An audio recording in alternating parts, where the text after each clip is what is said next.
So I hope everyone had the chance to read the story. When I first read the story, it was very intriguing to me, and I couldn't really find a lot of analyses on it online. So let's start off with, who is Anton Chekhov? First, he was born in a small town in southern Russia in 1860. His father was a liberated serf and a failed businessman who had to flee to Moscow to escape debtors and imprisonment. His father was a deeply religious man, but also very brutal. Anton Chekhov said that he basically had no childhood, that it consisted of work and near daily beatings. He was also forced to sing in the Divine Liturgy choir. His elder brothers were both ruined by alcohol, so the family pinned all their hopes on Anton, who eventually became a doctor. He started writing whimsical pieces for money, but after getting some acclaim from literary critics who encouraged him to take his writing more seriously. He abandoned his religious upbringing and lived a worldly life, although he was always very charitable to the poor, building free schools and giving free medical care. He did remain kind of agnostic towards religion for the rest of his life, which ended in 1904 at the age of 44 due to tuberculosis. So what separates Chekhov from his peers? So this is the 19th century. It's the period of the great Russian epics. Tolstoy and Dostoevsky writing these giant moralistic novels. But Tolstoy and Dostoevsky were the previous generation. I think they were about 40 years older than Chekhov. And so here comes the younger Chekhov writing short stories and plays. Because of his horrible experiences with religion, he did not wish to moralize to his audience. He once told his publisher, "You confuse two things, solving a problem with stating a problem correctly." So his writings only asked why without offering a how. One reviewer I saw online compared him to the Alfred Hitchcock show, where the end was always a cliffhanger, left up to the audience to interpret the rest. And that's what we'll do here with Chekhov's A Dead Body. We'll ask, what is Chekhov questioning, and how should we, the audience, interpret it?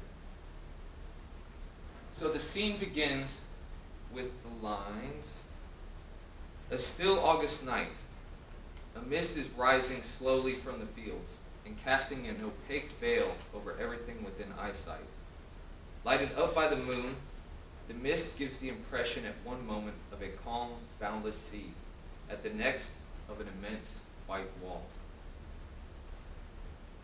This tells us that what we're seeing isn't exactly what's taking place. It appears to be a calm situation, but it's actually very turbulent. It says the morning is still far off. This is only the beginning. The resolution is not in sight. We see a dead body. It's covered in linen. Next to the body are two peasants, one unnamed and the other named Sioma. Who are these three persons? First, we have the unnamed peasant. He's young. Tells us that he has a barely perceptible mustache, and he's sitting in wet grass carving a spoon. This tells me that he's an inexperienced person. He also seems quite arrogant. He starts berating Sioma, the other peasant, for being a simpleton. He's also scared. He says, "It would be dreadful to sit here alone. One would be frightened." Then we have Sioma. He's a little bit harder to pin down. He's a laconic figure. He doesn't move. He's sleepy. He has a little goat's beard. To me, that reminds me of the fool. And then we have the body. At first, I couldn't figure this out, and the interpretations I read online were quite vague, but it came to me in a dream. And I think the body represents God. If you'll turn to your handouts on pages 2 and 3, I've included an excerpt of The Madman from Friedrich Nietzsche's The Gay Science, and I'll read it now. "Have you ever heard of the madman who on a bright morning lighted a lantern and ran to the marketplace, calling out unceasingly, "I seek God, I seek God." As there were many people standing about who did not believe in God, he caused a great deal of amusement. "Why, is he lost?" said one. "Has he strayed away like a child?" said another. "Or does he keep himself hidden? Is he afraid of us? Has he taken a sea voyage? Has he emigrated?" The people cried out laughingly, all in a hubbub. The insane man jumped into their midst and transfixed them with his glances. "Where is God gone?" he called out. "I mean to tell you, we have killed him, you and I. We are all his murderers, but how have we done it? How were we able to drink up the sea? Who gave us the sponge to wipe away the whole horizon? What did we do when we loosened this earth from its sun? Whither does it now move? Whither do we move? Away from all suns? Do we not dash on unceasingly? Backwards, sideways, forwards, in all directions? Is there still an above and below? Do we not stray as through infinite nothingness? Does not empty space breathe upon us? Has it not become colder? Does not night come on continually, darker and darker? Shall we not have to light lanterns in the morning? Do we not hear the noise of the grave diggers who are burying God? Do we not smell the divine putrefaction? For even gods putrefy. God is dead, God remains dead, and we have killed him. How shall we console ourselves, the most murderous of all murderers? The holiest and the mightiest that the world has hitherto possessed has bled to death under our knife. Who will wipe the blood from us? With what water could we cleanse ourselves? What lustrums, what sacred games shall we have to devise? Is not the magnitude of this deed too great for us? Shall we not ourselves have to become gods merely to seem worthy of it? There never was a greater event, and on account of it, all who are born after us belong to a higher history than any history hitherto. Here the madman was silent and looked again at his hearers. They also were silent and looked at him in surprise. At last he threw his lantern on the ground so that it broke in pieces and was extinguished. "I come too early," he then said. "I am not yet at the right time. This prodigious event is still on its way and is traveling. It has not yet reached men's ears. Lightning and thunder need time. The light of the stars needs time. Deeds need time, even after they are done, to be seen and heard. This deed is as yet further from them than the furthest star, and yet they have done it. It is further stated that the madman made his way into different churches on the same day, and there intoned his Requiem Aeternam Deo. When led out and called to account, he always gave the reply, 'What are these churches now, if they are not the tombs and monuments of God?'" So I can see elements of the madman and the young peasant. The madman states, "Has it not become colder? Does not night come on continually darker and darker? Shall we not have to light lanterns in the morning?" The young peasant too complains of the cold. "It is chilly at dawn now. It is cold. The crane is a chilly creature. Such cold is death to it. I am not a crane, but I am frozen." Another water bird, the pelican, is a symbol of Christ. The crane in this story, to me, can be seen as a symbol of God. It's a tall, majestic creature, often crowned, and it moves slowly with purpose.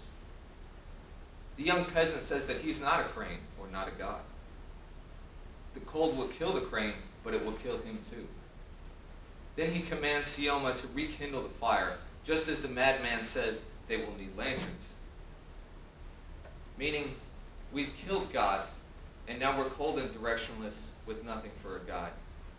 So we'll have to make our own morals for a guide. Easier said than done. The madman says God has bled to death under our knife. The young peasant too was carrying a knife. In the story it says, the only sounds are the scrape of the knife on the wood and the sticks on the fire. Also, like the madman, the young peasant grills Sioma with question after question because he's scared. "You might tell me something, Sioma." To which Sioma replies, "I can't." And what does the madman receive in response to his questions? Silence. The madman is disgusted with his audience and their lack of understanding. He smashes his lantern, and the fire is extinguished. The young peasant, too, is disgusted by Sioma's ignorance. He berates him for being a simpleton, and at the end of the story, the fire grows dim. Interestingly, the madman goes into churches to pray a Requiem Aeternam Deo. Requiem Aeternam, meaning eternal rest, is a prayer for souls in purgatory. The young peasant and Sioma, even though they've killed God, are performing this traditional watch over the dead body. This seems contradictory, but what Nietzsche and I think Chekhov are saying is that we can kill God, but we can't escape him. Even if humans could kill God with our disbelief, we cannot separate ourselves from our need to worship something. Sioma, the quiet old peasant, is like the people in the madman's marketplace. He has no answers. He blindly does whatever he's told. He's too stupid to understand what he's been complicit in doing. One might feel tempted to feel sympathy for Sioma, but to me he's a nihilistic character. He doesn't put any thought into what he's doing. He even fails at what he's told to do. At the end of the story, as soon as the young peasant and the monk take off, he falls asleep. Dostoevsky wrote about men like Sioma in Crime and Punishment. There's a scene where the police official Porfiry is interviewing the murderer Raskolnikov about a paper that the latter had written. And note that these are not Dostoevsky's personal views.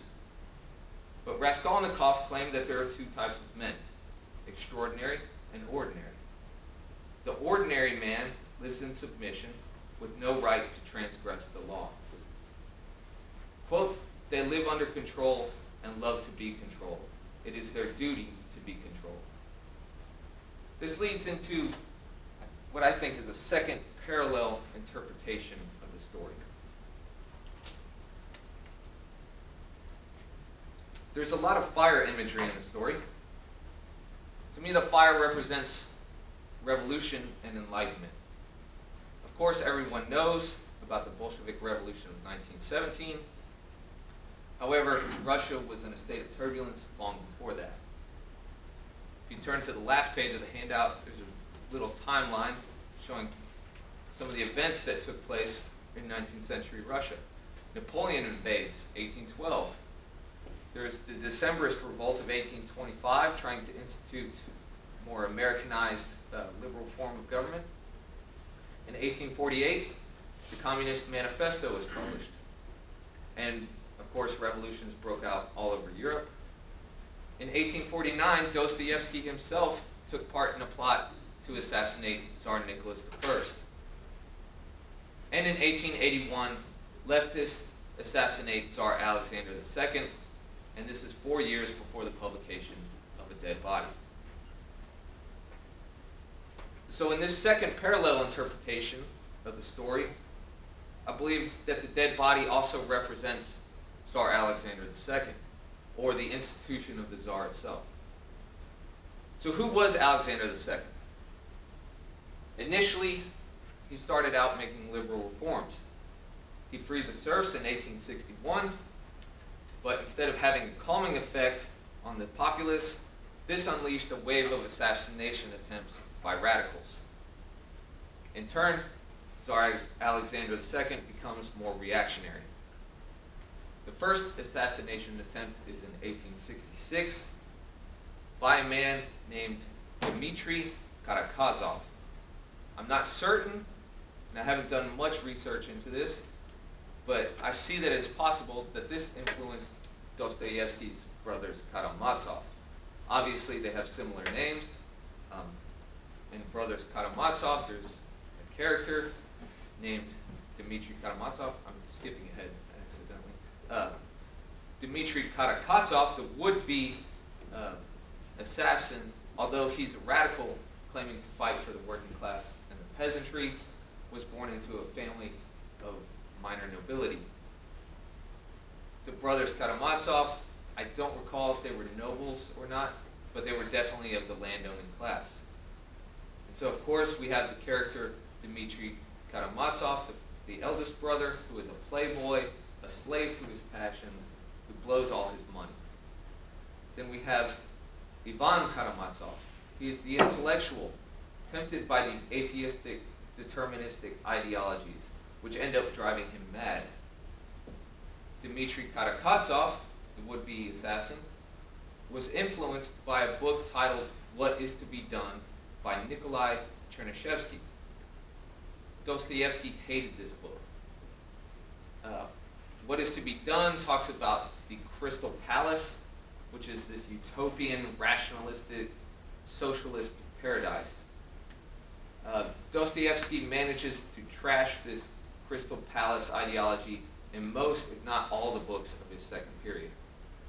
As a side note, Vladimir Lenin was deeply influenced by What is to be Done, and it is said that he read it up to 5 times in one summer. Back to the brothers.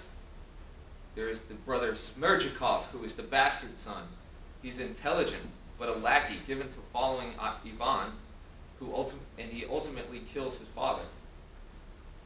We can see that as representative of killing the Tsar. And the last brother is Alyosha, a novice monk. Dmitri Karamazov, the would-be assassin, would convert to Russian Orthodoxy during his imprisonment, as would Dostoevsky. Going back to Alexander II, as represented by the dead body, he had liberated the serfs, as portrayed here by the young peasant and Sioma, but his reforms did not bring total freedom, as the former serfs were then stuck in this kind of sharecropping limbo that we would see liberated slaves fall into after the Civil War. And this state of existence would continue into the 20th century, past the death of Alexander II. And that's why the young peasant and Sioma, even though they've killed the character of the dead body, representative of Alexander II, or God himself, they can't leave the body. You can't completely escape the past or the old order. The peasants are just stuck there by the side of the road, not progressing. And that's where we see the young peasant as truly representative of the radical revolutionary. We see it in the Bolsheviks of the past and the postmodern left of the present. They might have some legitimate complaints against the established order, but what is your solution? Well, we'll destroy the order. Great, you've killed the old order, now what? The young peasant hasn't thought this through. It says that he's sitting in wet grass. He's just killed the old order, but he's so young and ignorant that he's sitting in wet grass. I mean, how stupid do you have to be to just be sitting there in wet grass? And while it's cold outside, too. So the young peasant is sitting there getting his pants soaked, and he starts asking Sioma for reassurances because he's scared. You might tell me something. Of course, Sioma can't say anything because he's a simpleton. Sioma's entire life is dependent on the direction of others. Now the young peasant starts berating Sioma for his foolishness. And to me, this is symbolic of how revolutions turn in on themselves and start eating their own. The young peasant starts bossing Sioma around, puts some more wood on him. Sioma has escaped the tyranny of the old order, only to land right in the middle of the tyranny of the new order. The fire is getting low and it's growing colder. This to me represents the initial spark of the revolution is dying down. The peasants hear noises, moaning. Something falls in the woods, and it says that the young peasant shudders. So I think this means that the fire of the revolution has slowed and the post-revolution paranoia is setting in. The young peasant is ordering Sioma to put more wood on the fire to stoke the fires of the revolution. And how better to rekindle the revolution than with a good old-fashioned purging? And that brings us to the second half of the story. A Along the road comes a man dressed as a monk. This character's name is Feodosi. I just was looking up the name Feodosi to see if it had some kind of meaning. Didn't really find much, but there might be an unknown connection to a monk who was excommunicated during the time of Ivan the Terrible, who was also named Feodosi and was preaching a type of humanistic interpretation of Christianity. Feodosi is walking along the road singing the praises of God. He tells the peasants he saw the fire. He was drawn to it like a moth to a flame. First he thought they were grazing horses, then maybe that they were thieves or gypsies. So this tells us that Feodosi has no idea what he's looking at. Remember the white wall at the beginning of the story. When he thought they were robbers or gypsies, he says, "Go, Feodosi, servant of God," I said to myself, "and win a martyr's crown." And I flew to the fire like a light-winged moth. And this shows that Feodosi is filled with the intensity of a zealot. But now that he's at the fire, now that he's in front of the peasants, he sees that they aren't thieves or heathens. How on earth could he come to that conclusion? Because he's blinded, and willfully so. One thing he doesn't see right off the bat is the dead body right in front of him. Once he's told of the body, he becomes incredibly frightened. Feodosi to me represents the other side of rationalism from the young peasant, where the young peasant represents rationalism for the sake of duty, like Raskolnikov in Crime and Punishment, to kill in the name of progress despite collateral damage. And I kept thinking of the communist quote, "You have to crack a few eggs to make an omelet." Feodosi is rationalism to forsake duty. To me, he has parallels with St. Peter, who at the Last Supper tells Christ he's ready to go to prison and to die for him. But as we read in Luke chapter 22, verses 54 to 57, after arresting him, they led him away and took him into the house of the high priest. Peter was following at a distance. They lit a fire in the middle of the courtyard and sat around it, and Peter sat down with them. When a maid saw him seated in the light, she looked intently at him and said, "This man too was with him." But he denied it, saying, "Woman, I do not know him." So this obviously is very reminiscent to the story we're reading, because Peter is following at a distance, just like Feodosi comes along later down the road. And they're also sitting around a fire. Peter and Feodosi were once filled with zeal, but they soon rationalized their way out of it. And we're warned against this rationalization in Ecclesiastes chapter 5, verses 1 through 6. "Be not hasty in your utterance, and let not your heart be quick to make a promise in God's presence.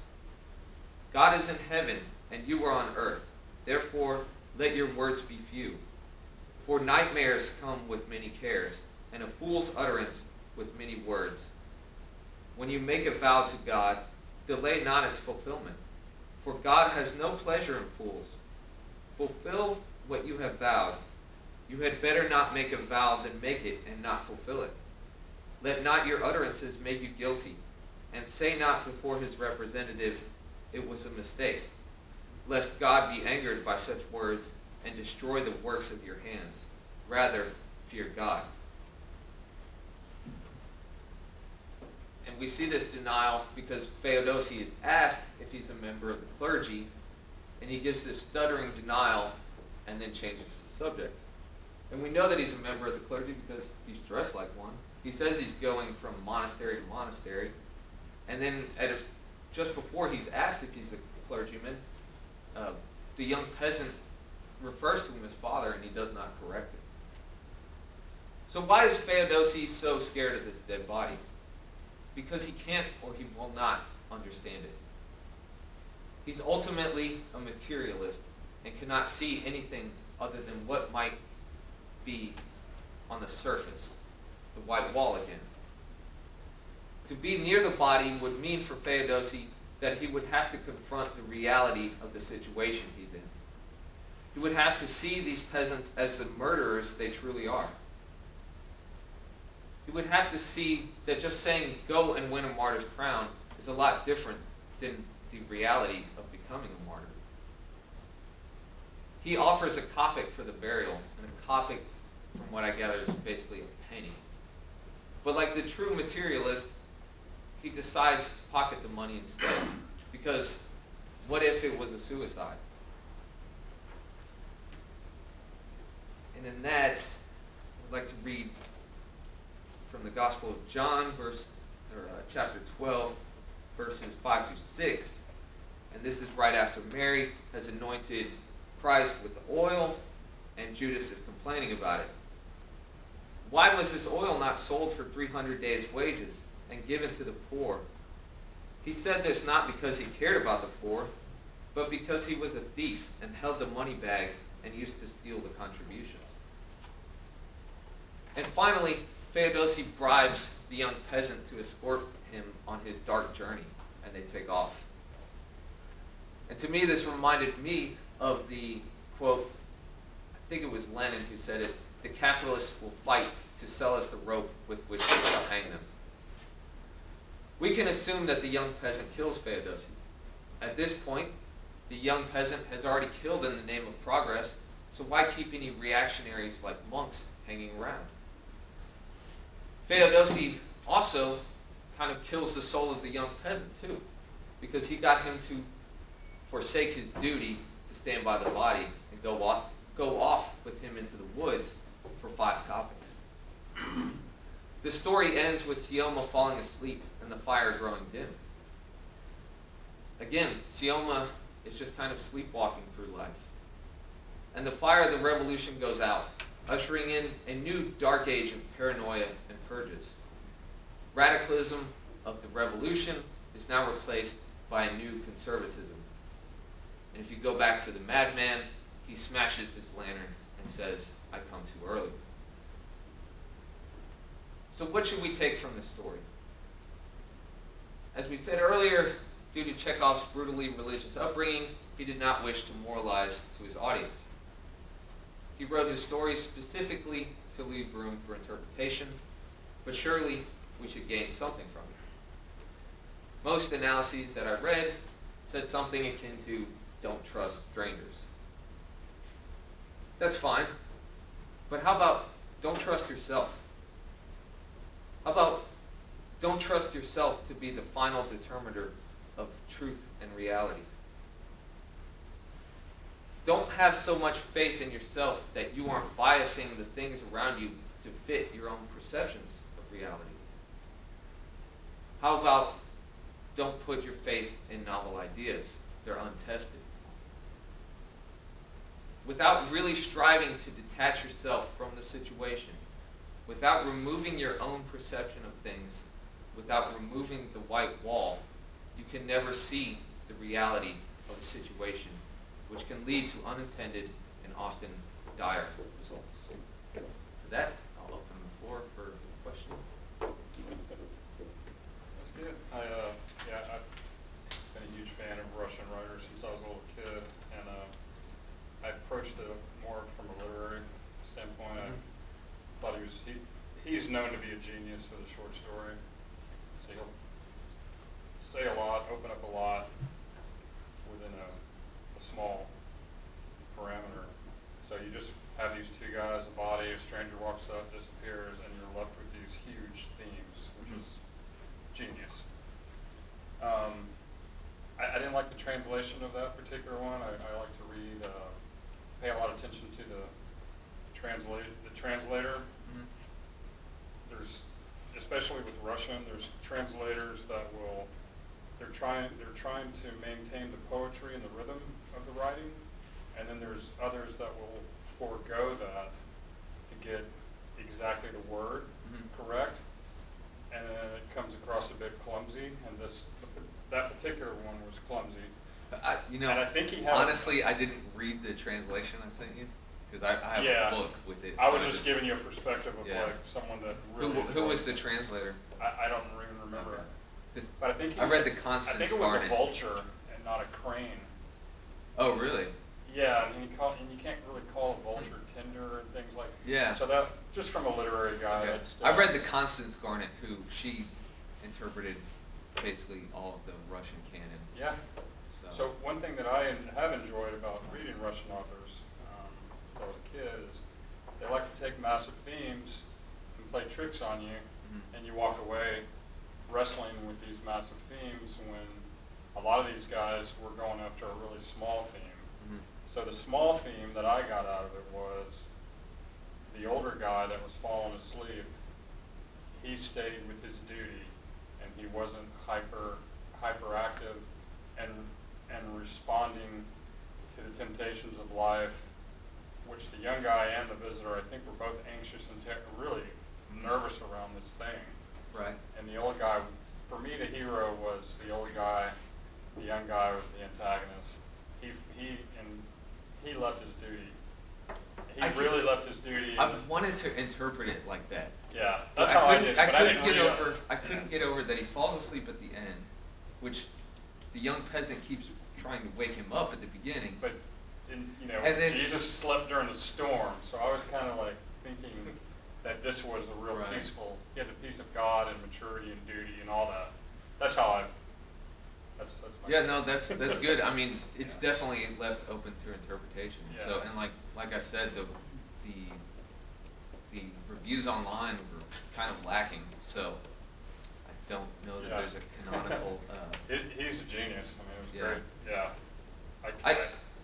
I couldn't try get to over write the it. fact I that like to write short stories, and they all ended up going to a mini novel, and but he packs a lot into it. I couldn't get over the fact that Sioma, first he falls asleep at the end, and then he has no answers for,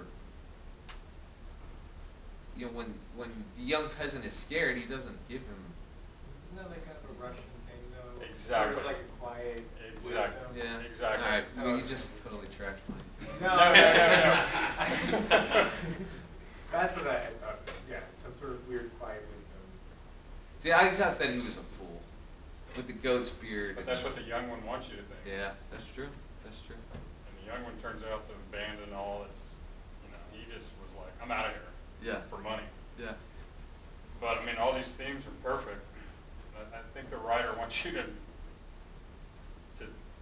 think about it for the rest of your life, like he's nailed it.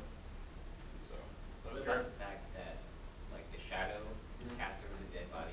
Yes. What is that? Even if the peasant or the old man was still there. And so I'm wondering if, like, all three of your response to the body was in a way inadequate to the duty of watching over the body. So, like, the young man gets distracted by money, so worldly things, my interpretation. The Catholic man, I guess, flees from the dead body or the idea of death. And then the simpleton, even though he stays, I guess doesn't pay attention to it in a way. And so I guess at the very end when it says the shadow is cast over the body, I sort of see it as sort of a negative turn, that each of their responses to the death. I didn't know what to do with that at the end. I thought it was a negative too, but I didn't know what to do with that shadow at the end. Yeah. That's interesting.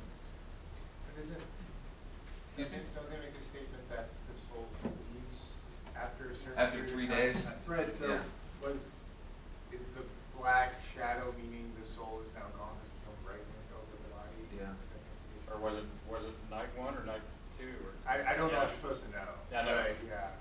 Yeah, you don't know. It doesn't say what night of the. And then you seem to imply that they did kill him? I think that they killed Are him. you Yes. supposed The visitor could have killed him This too, is though. why I think I skipped over this in my thing, because they say, well, he might have been murdered or it might have been a suicide. or died by himself? Like, Meaning a suicide. no, like I thought he died of natural causes. But it would have been a sin if he left money for But I suicide, think you right? could tell. Crime? That's what he said? Yes, that's what Feodosi uses to rationalize himself from leaving money for the burial or from sticking around, is that it might be a suicide, which I'm assuming in Russian Orthodoxy was, taboo, right? But the young peasant says he could have been murdered or he could have died of himself, which to me, I took that as he could have killed himself. Well, I think it would be pretty easy to tell if he was murdered or killed himself, right? I mean, Yeah, I mean, he's just throwing you riddles they want you to deal with it. yeah. And you know That's what's- why there's the white wall. And what's really interesting, so like I'm hearing everybody, right, and everyone has questions, right?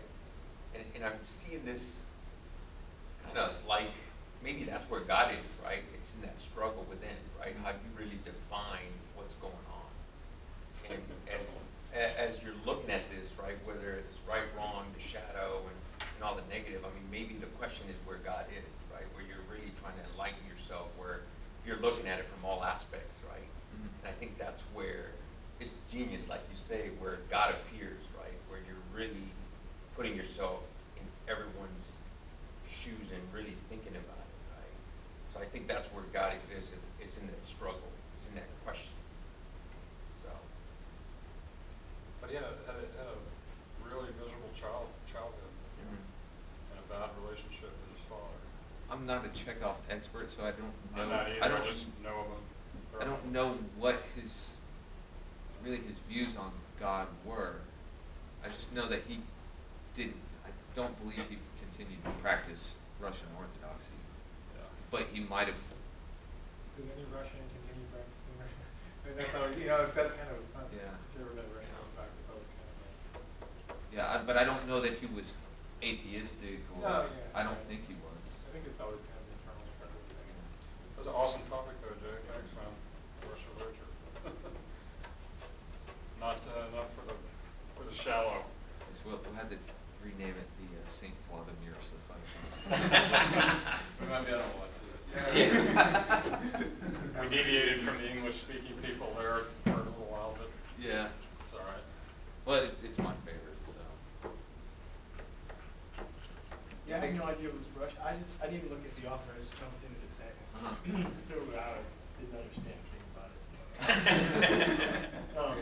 But my initial reactions were similar to yours. I thought the old man was the good guy. He Yeah. seemed much more stable. I thought he was just not answering the young guy because the young guy seemed ridiculous. Yeah. To me, the sleepiness. That's, like I said, symbolized peace. that was initially, I kept trying to interpret it like that, but to me, he just seemed weak. What's funny in my head is when I heard the guy in the cassock, I pictured some, because I didn't know the origin, but Liberace. No, I heard him like, in my head he was a silly Monty Python British guy. Almost ludicrous in what he was saying, 'cause he was stuttering and he was like all over the place. Yeah. That's how I pictured it. Yeah. This is really bizarre. Did you see any history of doing that? Peasants being assigned to do that? No, I didn't look it up, and because I meant to look up the soul stays around Yeah, the body for what a 3 task. days. Go watch the body. Russian Orthodoxy did. Somebody more versed in it than me could speak, but they do not believe in a purgatory per se, which kind of begs the question of why pray for the dead, right? That's why Protestants don't pray for the dead, because you either go down. And then, but I've read that some Orthodox groups believe that the soul is kind of like challenged, like it hits toll booths on the way to heaven, and where it's confronted with the sins of its life, and if it fails at that particular toll booth, that it. Who's a limbo expert over there? I just listened to a podcast from the Orthodox, Mhm. and they deny purgatory, but it's only because they're kind of bitter about it being doctrinally divided. No, seriously, because then he goes on to describe something that's basically purgatory. So it's similar. It's not as defined as the Catholic Church, but Right. it's pretty much the same thing. Okay. Yeah, because what I had read was that they don't believe Not in it at not all. purgatory officially, Right. but then they describe something very similar. So So it's some kind of legalese. You're saying it's this way, so we're gonna say it's that. Oh, So how does that geographical area of the planet produce such intellectual rigor? I think it's being It's very cold. frozen Yeah, it's very 8 months cold. out of the year and having a lot of time on your hands. Miserable areas of Earth. Having a lot of time on your hands all by yourself. It's a fascinating part of